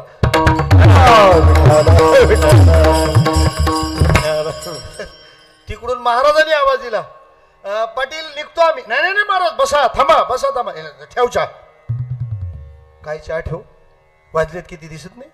ठेवलं का, साखरेचा दाना नाही घरात, तर काय चहा ठेव. तो म्हणाला दुकानावर आणा. दुकान ते दुकानदार काय ते महाराज लोकांसारखे आहेत का, त्यांना काय रात्र बित्र समजते का नाही. म्हणजे आतापर्यंत हाच होता, आता त्या अभंगात महाराज लोक पण घेतले तिने. गाढा अभ्यास होता तिचा. महाराज लोकांना समजायला पाहिजे 12 वाजता दुसऱ्याच्या घरी चहा प्यायला. तर अगं चहा ठेवू नको पण तुझं तोंड सांभाळ जरा. तरी तो मॅटर काही संपे ना. तो म्हणाला अगं काहीतरी असेल बघ ना, कुठं साखर, कुठंच साखर नाहीये. ती म्हणाली साखर आणून द्या मग चहा ठेवते. तो म्हणाला एक काम कर, तू आता साखरे वाचून काही ताणून धरू नको म्हणे. मग त्या आपल्या शोकेशमध्ये एक कोंबडा आहे ना, ते चहामध्ये टाक. बाहेरच्या बुवा लोकांचा बीपीच वाढला. तो म्हणतो याने चहा पाजायला आणलंय का बाटवायला आणलंय, हे माळीच काढतात आपल्या. त्यांनी हळूहळू चपला हातात घेतल्या, म्हणजे पळताना त्याचा पण आवाज व्हायला नको. ती परत जोरात बोलली, हा कोंबडी टाक. एका कोंबडीने काय होणार आहे. तो म्हणाला जास्त बोलू नको, तो बोकड टाक, पण काही बोलायचं काम नाही, ठेव चहा. ते महाराज लोक विचार करू लागले, हे चहात जर कोंबडीन बोकड टाकतात हे जेवणात काय खात, अशा घरचा चहाच नको. बरं ती परत म्हणाली बकऱ्याने काही होत नाही. तो म्हणाला बैल टाक, पण आता आवाज बोलू नको. हे म्हणतात नक्की घर कोणाचं आहे, बैल टाकायला लागले हे. महाराज लोकांनी दिंडी पळवली. बरं आता ती ते काय टाकून चहा पाजायला घेतला होता, एक कोंबडी, एक बकरा आणि एक बैल. कशात, चहात. ते गेले महाराज लोक पळून. बरं ते पळून कुठून पळतील, हे मानकोळीतल्या गल्ल्या गल्ल्या गल्ल्या कुठून जाणार आहेत ते. गाववाल्याला बरोबर आहे, चौकात नाक्यावर सापडतील बरोबर. तो असा आडवा घुसला आणि ते सगळे महाराज कोंडवले. ते म्हणू लागले हे बाबा तुला आम्ही हे मानधन लागलं तर तुलाच देतो, ते मानधनाचं काही सांगू नका. महाराज म्हणाले अरे 50व्या वर्षाचं व्यवस्थित असेल घे विठ्ठला. तो म्हणाला याच्यात मॅटर क्लोज होणार नाही. अरे बाबा सगळ्यांचं केलंय तसंच तुझं केलंय, घे पण जा तू गप्प बस. महाराज तो म्हणाला तुझा चहाचा हट्टच का चाललाय. अरे तो म्हणाला बघा महाराज कोंबडं टाकलंय तू. कशात, चहात कोंबडं. चहात दुसरं काय टाकलंय, बकरं. आणि चहात काय टाकतो, बैल. आणि आम्हाला चहा पाजतो. ह्या वारकऱ्याच्या सगळा मॅटर लक्षात आला. तो म्हणाला महाराज 2 मिनिटं फक्त माझ्या घरी परत चला. तो चहा पिणार नाही. काहीच पिऊ नका पण घरी चला, पिऊ नका पण भिवू नका, चला मी आहे ना. कुठं, पाठीशी. ते सगळे महाराज पुढं घातले आणि हा बाबा परत त्याला घेऊन गेला घरी. त्यांचं इथं बसा जरा. म्हणजे काय बसा, आमचा बीपी वाढलाय तो कमी होईना, कारण ही माळ परंपरेची आम्ही जपली आहे आणि तू आता आमची पंचायत करशील. लोक पत्रिकेत माझी हबप लिहायची आम्हाला. ते म्हणाले महाराज 1 मिनिट फक्त मला द्या. म्हणे काय, आम्ही म्हशाला गेलो होतो मागच्या महिन्यात. म्हशाला काय, म्हशाची जत्रा. म्हणे मग त्या जत्रेमध्ये साखरेचे प्राणी विकायला आले होते. ते म्हणाले मग मी साखरेची प्राणी संग्रहालय आणलंय.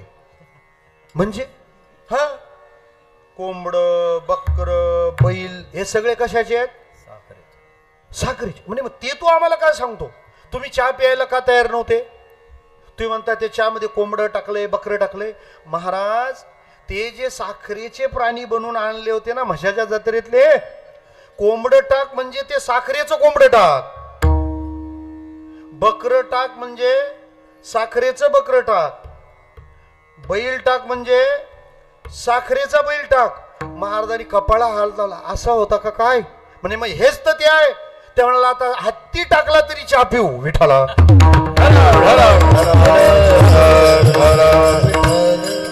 काय कळलं आपल्याला, नुसते हसू नका, त्यातलं तात्पर्य कळलं पाहिजे. कीर्तन हसण्यासाठी किंवा रडण्यासाठी नसतं. हसण्या रडण्याच्या क्षणात आपण जीवनात कसं असावं हे शिकवण्यासाठी कीर्तन आहे. विठाला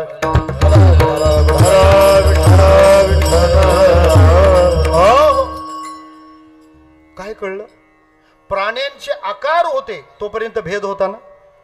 हे कोंबड, हे बकर, हे बैल, हा हत्ती. पण जेव्हा त्यांना हे कळलं की या सगळ्याचं मटेरियल एकच आहे, काय, साखर. मग सगळ्याचं मटेरियल साखर कळल्यावर आता बकर काय ना मेंढर काय त्याच्यात फरक राहिला का. मला एवढंच सांगायचं आहे, ही सगळी वेगवेगळी माणसं बसली आहेत ना, हे आकार आहेत, पण या सगळ्यामध्ये वसलेला माझा भगवंत एक आहे. कशाला वरच्या आकाराने दोष करायचे. अजून सोपं सांगू श्रोते हो, तुमचं या जगातल्या एकाही माणसाशी जर पटत नसेल तर तुम्हाला भगवंत भेटणार नाही. लिहून ठेवा, चांगला बॉन्ड पेपर बनवा, करूनच बघा. पण तुमची त्याबद्दल एक कंप्लेंट असणार आहे. कुठली? ते बाजूवाली लई त्रास देतात विठाला. आपण नाही त्याला काही त्रास देत, पण ती देतात. मग तो माझ्या कुठेच गेलाय आता डोक्यात, अजिबात डोक्यात घ्यायचे. आता हे आम्ही कीर्तन करत फिरतो, हे आम्हाला फार इथं सत्कार होतो, पण आम्हाला लोक चांगले बोलतात असं नाही. आमची फक्त पाठ फिरली का गडबड विठाला. ते आम्हाला म्हणतात वा वा महाराज तुमचं कीर्तन आहे सप्त्यात, आणि नंतर लोकांना सांगतात याचा कोणी ठेवला विठाला. त्यांना कुठे लक्षात ठेवता बरं? ते लक्षात राहिले का भजन बिघडवतात. करून बघा प्रयोग, सोपं सांगतो तुम्हाला. रस्त्यात जर पक्के खडे खडे असे असतील तर मग त्याच्यात आपण डायरेक्ट पाय टाकला तर काय होतं? पायाला लागतं ना.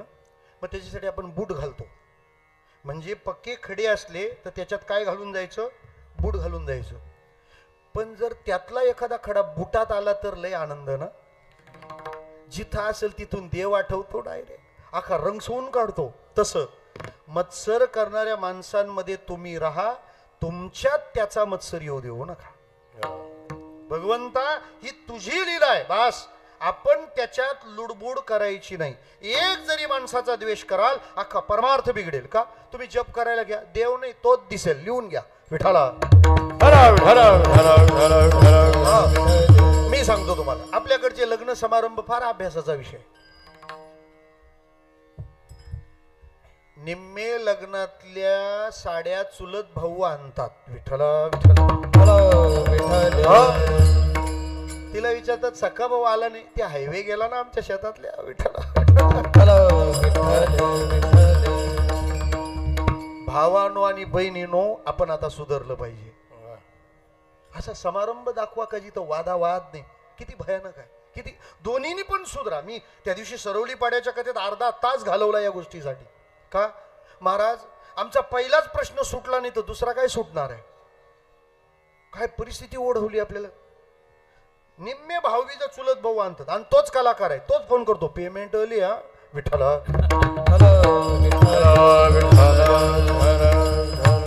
आम्ही कशासाठी काय गमावतो याचं नॉलेज नाही. आपले पूर्वज म्हातारे आपल्याला हसत असतील स्वर्गातून, आम्ही गरीब होतो हे लेखाचे दरिद्री निघाले. विठ्ठला. एकच मिनिटात सांगतो, दोघांनी पण विचार करा, भावानी पण ना बहिणीनी पण. हे बरं लाईव्ह आहे म्हणजे सगळ्यांकडे जाऊ दे. सगळ्या घरात प्रॉब्लेम आहे, आम्ही पण सुटलो नाही. विठ्ठला. मला नंतर येतात फोन, पण तुमच्यासाठी काय पण. चला आता जाऊ द्या. भावानी काय सांगायचं माहितीये आणि बहिणीने काय सांगायचं ते माहितीये. बहिणीने सांगायचं दादा तुझा संसार सुखाचा झाला ना, संपलं माझं काम, माझं सुख त्याच्यात आहे. जागा तुझ्या शेतात नको, घरात राहू दे मला. कोणी म्हटलं पाहिजे? बहिणीने म्हटलं पाहिजे, मला घरात जागा ठेव, शेतात नको. आणि बहिणीने असं म्हटल्यावर पण भावानी म्हटलं पाहिजे, माझ्या गावात एक तरी 7-12 तुझ्या नावाचा पाहिजे. निंगूत बहिणी टाळ्या वाजवल्या, आता भावानी एकाने पण वाजवले नाही. तुम्ही ध्यानात ठेवा.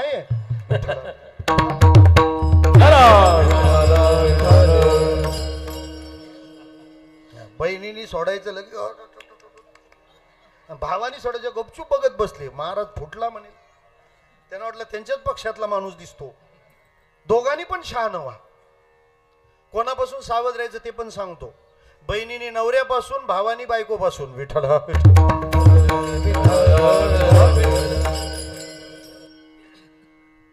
बायकोला साडी आणायला येवल्याला जातो आणि भाऊबीज उल्हासनगर. ती देल का साई? Gajanan market Ulhasnagar number 3. कसं चालेल असं? ती नवऱ्याला सारखं सांगत असते, तुमच्या बहिणीपेक्षा ना माझी बहिणीच लय हुशार. तुझ्या बहिणीची सही चालणार आहे का? ठेव तुझी बहीण तिकडे. ती मोठी बहीण आहे ना त्या घरातली, त्या बहिणीचा जो मान सन्मान आहे तो त्या घराने जपला पाहिजे. मान्य आहे का नाही तुम्हाला? वाजवा टाळ्या मग. बहिणीचा मान बहिणीला भेटला पाहिजे. तुम्हाला भेटला पाहिजे का नाही? लाडके आहेत का नाही तुम्ही? मग हीच गोष्ट नंदच्या वेळेला का विसरता? विठ्ठला.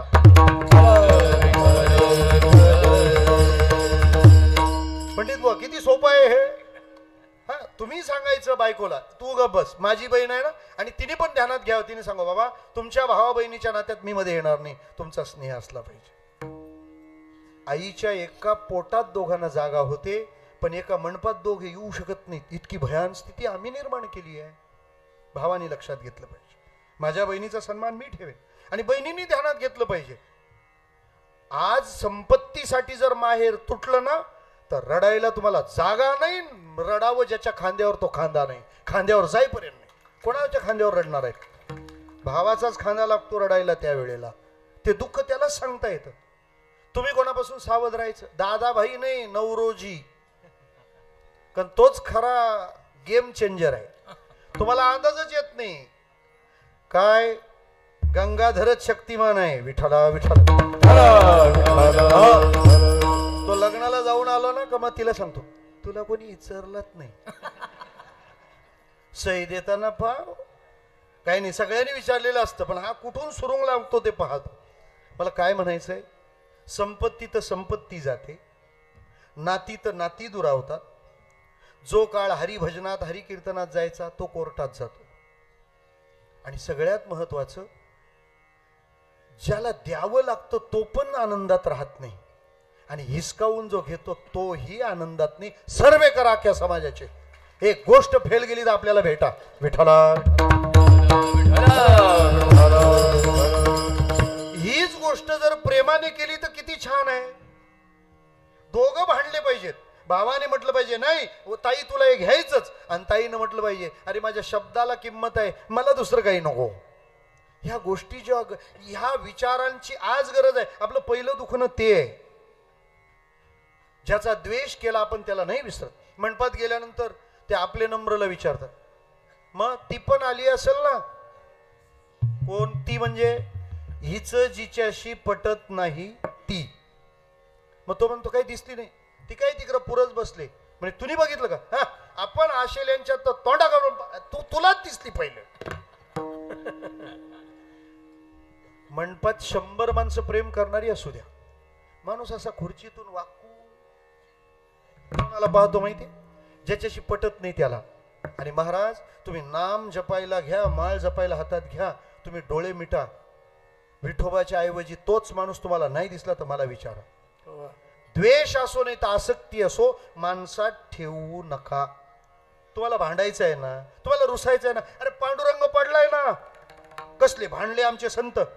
पुण्यवंत पाताळ लोकी नेला, पुण्यवंत पाताळ लोकी नेला, दरिद्री तो भाग्यवंत केला, दरिद्री तो भाग्यवंत केला, चोरट्याचा बहुमान वाढविला, चोरट्याचा बहुमान वाढविला, कीर्तिवानाचा अपमान केला, धुंद झाला तुझा दरबार, धुंद झाला तुझा दरबार, कीर्तिवानाचा अपमान केला, धुंद झाला तुझा दरबार, झाला तुझा दरबार. पुण्यवंत पाताळ लोकी नेला, दरिद्री तो भाग्यवंत केला, चोरट्याचा बहुमान वाढविला, कीर्तिवानाचा अपमान केला.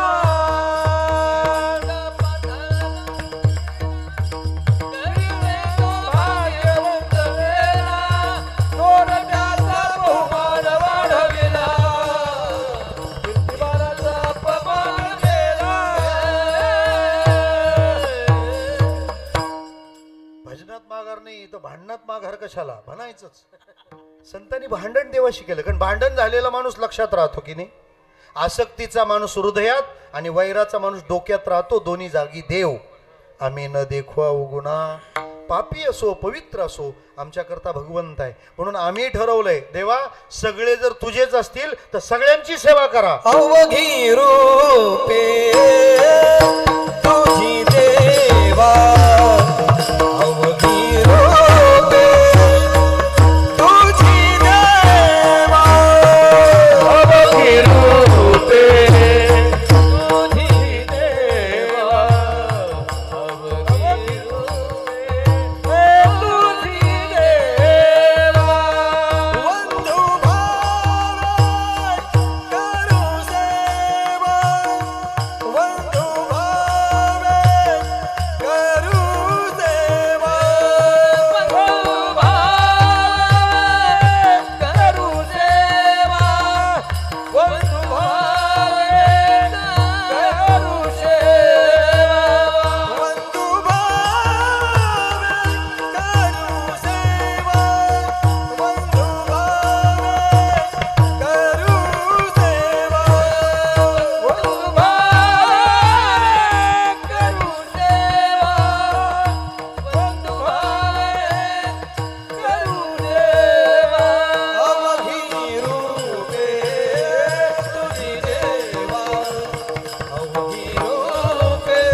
तुका म्हणे खोटी तुका म्हणे खोटी तुका म्हणे खोटी तुका म्हणे खोटी तुका म्हणे खोटी तुका म्हणे खोटी विषामृत तुझ्यासाठी हे विषामृत तुझ्यासाठी मज भक्ती तुझी देवा अवघी रूपे तुझी देवा विष अमृता तुझ्यासाठी विष अमृता तुझ्यासाठी अवघे रूपे तुझी देवा अवघी रूपे तुझी देवा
करू सेवा. या जगाशी वावरताना या सगळ्यात आपल्याला भगवंत बघायचा आहे.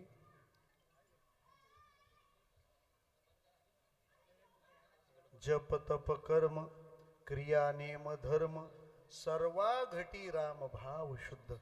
आणि सगळ्यात जोपर्यंत आपल्याला भगवंत दिसत नाही तोपर्यंत आपला परमार्थ अपुरा राहतो असं भगवद्गीता म्हणते. वासुदेव सर्वमिती स महात्मा सुदुर्लभा. हे समस्तई श्री वासुदेव ऐसिया प्रतिती रसाचा ओतला भाव. म्हणून भक्ता माझी राव आणि ज्ञानिया तोची ऐसा ज्याचा अनुभव. विश्वदेव सत्यत्वी देवतया जवळी असे पाप नासे दर्शने. जसे दत्त महाराज सगळ्यांमध्ये चांगलं पाहतात तसं आपल्याला सगळ्यांमध्ये भगवंत बघायचा आहे. अधिष्ठानाची दृष्टी येऊ द्या म्हणजे अध्यस्थाचा आकार वादातून मिटतो. मग महाराज म्हणतात सगळ्यात देव बघायचा ठरवला तरी आपल्याला त्यांच्यात देव दिसला तरी त्यांच्यात देव नसतो. ते तसेच असतात. महाराज म्हणतात ते तसेच असले तरी मी देव बघायचा ठरवलाय ना मज भक्ती सवे चाड नेणे धातू पाषाण वाड. मग जे येईल ते त्याच्यात भगवंत बघायचा ना मग चिंता करण्याचं काही कारण नाही. तुका म्हणे घोटी विष अमृत तुझसाठी. जे आलंय ते तुझ्या प्रसादात. मीरा राणीच्या समोर तर विष का प्याला राजाजीने भेजा. ते म्हणतात कृष्णाचा प्रसाद आहे देवाने पाठवलं म्हणजे ते आपल्यासाठी. ते स्वीकारलं. मला म्हणायचं काय देवाचं नियोजन ही गोष्ट मान्यतेमध्ये आली की मग आपला परमार्थ पूर्ण होतो. पण जर कोणी असा विचार करेल हे असं सगळं जर स्वीकारायचं तर मग आपलं कसं होईल. व्यवस्था तर गडबडेल ना. गडबडू दे व्यवस्था. भजनाचा बोध स्वीकारल्यावर व्यवस्थेचं काम देव पाहतो. तुम्ही काळजी नाही करायची. 1 मिनिटाची गोष्ट सांगतो आणि 1च मिनिटात थांबतो. आम्हाला तेव्हा EST ने फिरावं लागायचं. 20-25 वर्षाचा काळ असेल. या फिरण्याला 32-33 वर्ष झालीत माझ्या. माझं रनिंग 44 आहे आणि कीर्तनाचं वय 33 आहे. आम्ही नगर जिल्ह्यात गेलो होतो आणि कोतुळचं कीर्तन करून ओतूरला यायचं होतं. आता EST एवढी भरलेली बसायला म्हणजे पाय ठेवायला जागा नाही. त्या गाववाल्याने तर फक्त अडवली होती. तिचं नाव बस बाकी बसता येत नव्हतं. उभा. त्यातल्या एकाने पक्की भारी नजर त्यांनी पाहिलं. 2 जण एका सीटवरून उठली होती 3 मधले. त्याने उपरनं खिडकीतून दिलं आतमध्ये टाकून. हे तात्काळ आरक्षण आपलं घरच्या घरी. आम्ही तिथं जाईपर्यंत त्या 2 सीटमध्ये 1 सीट भरली 1च रिकामी. बरं ज्या माता माऊल्या बसल्या त्या उठायला तयार नाही. माझ्या जोडीला 1 जण होता त्याला दिलं बसून. ते तिला सांगतात आ बाई ओठ. ती बघतच नव्हती अगोदर. उठ. मग तिने पाहिलं म्हटलं कशाला उठ. महाराज आहेत महाराज बसू दे. मी त्या कार्यकर्त्यांना समजत होतो जाऊ द्या मॅटर नको जाऊ द्या जाऊ द्या जाऊ द्या. ती इकडून जोरात महाराज आहेत महाराज आहेत. तिने ध्रुपद काढलंच. महाराज असेल तर त्याच्या घरचा. ही मला फजिती अंदाजात होती. जय विठ्ठल नंतर कसे वागतात लोक हे आम्हाला कळतं. ती काय म्हणाली महाराज असेल तर त्याच्या घरचा. म्हटली उगाच फजिती झाली. ती काही उठली. म्हटलं जाऊ दे ना जाऊ उभं राहू थोडंसं. लोक खर्च करतात उभं राहण्यासाठी आपलं तसंच उभं राहतो जाऊ द्या. कोतुळ सोडल्यावर ओतूरला येताना ब्राह्मणवाडा गाव लागतं. शेवटचं गाव. खाली घाट लागतो ना ओतूर. तिथं एक माणूस गडबड्या उतरला. पण उतरत असताना त्याची पेटी राहिली होती त्या रॅकवर. बसची जी रॅक असते ना फळी ते पूर्वी पत्राची पेटी असायची. ट्रंक म्हणायची. वारीला तिला राहायची. जोरदार असायचं सगळं सुरक्षित राहायचं. मग ती पेटी त्याची राहिली. तो परत पळत आला आणि गडबडीत ती पेटी धाडकन ओढली. अशी खसकन ओढल्यानंतर ती पेटी इतकी वजन होती का त्याच्या हाताला ते काय पेलवलंच नाही. ती पेटी तिथून सटकली आणि ह्या बाईच्या टाळक्यात डायरेक्ट रक्तच गंगाच आणली भगीरथाने. पेटी तिच्या डोक्यात पडली आणि उजेड माझ्या डोक्यात पडला. मी महाराज असताना ही बाई उठली नाही. लोकांनी सांगून उठली नाही. हे माझ्या देवाचं नियोजन आहे. म्हणजे तिचं टकोरं फुटावं असं मला अजिबात वाटलेलं नाहीये. पण मला लक्षात आलं काय, जर आग्रह करून हिला उठवली असती तर ही उठली असती. ही उठली असती का मी बसलो असतो, आणि मी बसलो असतो का ती बसली असती. देवाला अंदाज होता हे डोकं भेट्याचं आहे, फुटता कामा नये. म्हणजे जेव्हा तुम्ही ईश्वराची आज्ञा म्हणून जीवन स्वीकारता तेव्हा देव तुमचे मार्ग मोकळे करतो. आपल्या आयुष्यातला सगळा गोंधळ आपल्या शहाणपणामुळे झालाय. अजिबात कोणावर खापर फोडायचं नाही. ते लग्न होऊन पोरगी आली का तिला सांगतात ह्यो पहिले असा नव्हता. कोणाला सांगतात? त्या पोरीला सांगतात ह्यो पहिले असा नव्हता. ऍक्च्युली ते लग्नच या बेसवर जमवलेलं असतं का लगीन झाल्यावर सुधरल. म्हणजे ही केस जुनीच गेलेली होती. त्याच्यामुळे आपल्या शहाणपणाने आपण दुःख भोगतोय ना. देवाच्या सत्तेत फक्त आनंदच असतो. त्यामुळं अमृत काय विष झालेलं अमृत आपण पाहिलंय. मीराबाईसाठी घेतो विष प्याला, दामाजीचा झाला पडेवार. हे खूप वरच्या टप्प्यातलं आहे. अजून आपली बाराखडीच क्लिअर व्हायची आहे. अजून आपण कीर्तनकारांनाच सांगतो जरा हसवा का जोकर आणला का काय. मला तर रडावंसच वाटतं का 50 वर्षे सप्त्याला झाली ना, आपण अजून बिना माळेचीच हिंडतोय. हा रडण्याचा विषय 50व्या वर्षी. मी कसा काही चुकलो अजून, हा विचार जरूर केला पाहिजे महाराज. आपण भाग्यवान आहोत. भारतात जन्मलो, महाराष्ट्रात जन्मलो, मानकोलीत जन्मलो. ज्या गावच्या दत्त महाराजांच्या उत्सवाची परंपरा 50 वर्षांची आहे, ते दत्त महाराज आपल्याला सुबुद्धी देवोत आणि आपल्या जीवनात परमार्थ सुरू हो. भजनाचा काय आनंद असतो, भक्तीचा काय आनंद असतो. 8 दिवस तुम्ही अंजूरला लुटला. आमचे जगदीश भाऊ पाटील आलेत सया ग्रँड रिसॉर्टला. हा असं वाटत होतं की हा रिसॉर्ट नाही, ही वृंदावनाचीच भूमी आहे. असा अनुभव आपण घेतला. आणि एकदा तो अनुभव खरोखर घेतला की तुम्ही वेडे होता, तुम्ही त्याचे पायीक बनता. असं आपण भक्तिप्रेमी बनो, ज्याने आपलं कल्याण होणार आहे. तालुका भिवंडी असला तरी. जाता जाता आणखी सांगतो, कोणाचाच द्वेष करू नका, कोणाचा मत्सर करू नका, कोणाशी स्पर्धा करू नका. माझ्याशी कोण कसं वागलं ही नोंद ठेवण्यापेक्षा सगळ्यांशी चांगलं वागण्याचा आपणच प्रयत्न करा. हाताला काम, मुखाला नाम, कल्याणाचा दुसरा मार्ग नसतो. संतांच्या संगतीत राहा, पण भजन मात्र आपल्यालाच करावं लागणार आहे, हे विसरायचं नाही. जाता जाता एक छोटासा निरोप. मी सगळ्यांकडे कीर्तनाला येतो. 12 डिसेंबरला माझ्याकडे उत्सव आहे सरळांब्याच्या कीर्तन विद्यालयावर, जिथं अनेक विद्यार्थी कीर्तन शिकतायत. आपल्या गावचा वेदांतही येतो. मध्ये सुट्टी का घेतली मला काही कळलं नाही अजून. इथे यावं आणि कीर्तनाची तयारी करावी. आजोबांचा वारसा तो पुढं चालवतोय. प्रमोद भाऊला त्याबद्दल धन्यवाद आहे, कारण ते पोरांना असं कीर्तन बिर्तन शिकायला कोणी पाठवत नाही. नुसते डॉक्टर, वकील नाही, इंजिनियर सपाटा चालला. महाराज लोकांची किती मजा आहे ती पण बघा ना जरा. पोरांना बनवा कीर्तनकार. हे कसले पोरं दिसतात. हा जसे काय आळंदीन पंढरपूरलाच कीर्तन चालू आहे. 50 वर्षे टेन्शन नाही आता मानकोलीला. अंजूरचे नाही ना, नाही तर आपल्या पाहुण्यांचा सत्कार व्हायचा. मी आपला मानकोलीचे धरले सगळे. आपण सर्व भाग्यवान आहात. आणि असा हा आनंदाचा सोहळा दत्त महाराज आपल्या जीवनात आणोत. आपल्या सर्वांच्या अडचणी, आपत्तीपासून, संकटापासून महाराज रक्षण करोत आणि आपल्या मुखात नाम, संतांची संगत लाभो. आपल्या सर्वांच्या भेटीनं झालेला आनंद. मुख्य म्हणजे आज मृदंगावर चेतनजी होते.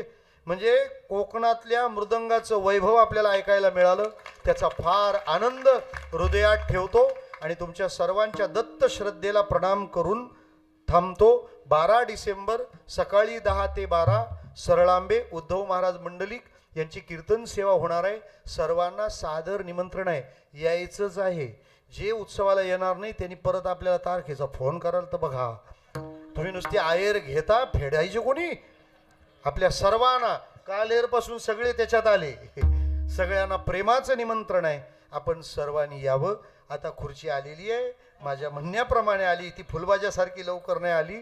तिचा आदर ठेवतो आणि खरंच निरोप घेतो. विठ्ठल जय जय, विठ्ठल जय जय, विठ्ठल जय जय. बोलिले पुरे में हेवा पुणे करे क्षमा पराध महाराज नाही विचारिला हे महाराज म्हणे प्राणी चोरारा कापाया